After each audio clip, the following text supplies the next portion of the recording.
তো তোমাদের আগে যে ভিডিওতে আমি আমার বাগানের নিম গাছটা দেখিয়েছিলাম, সেই নিম গাছে কিন্তু এত বড় একটা মৌচাক হয়েছে। আর তোমরা সবাই জানো যে এই আজকে সকালবেলা কালকে বিকাল থেকে একটু বৃষ্টি বৃষ্টি হচ্ছিল।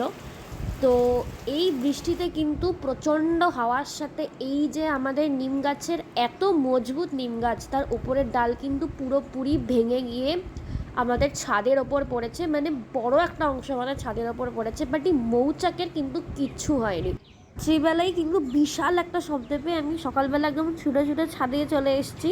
আমি ভেবেছিলাম বোধহয় মৌচাকটার কিছু হয়েছে, বাট দেখলাম যে বিশাল ডালটা কিন্তু উপড়ে গেছে অলমোস্ট। মানে এই বিশাল একটা প্রচুর বড় একটা ডাল উপরে এসে ছাদে পড়েছে। তো এইটুকুটুকু মৌমাছি থেকে কিন্তু মানে আমাদের মতন মানুষেরা শিক্ষা পায় যে কী করে স্ট্রাগল করে নিজেদের কিন্তু লাইফ লিড করতে হয়। শুধু একটু ডিস্টার্বড হয়ে এদিক ওদিক ওড়াউড়ি করছিল, বাস।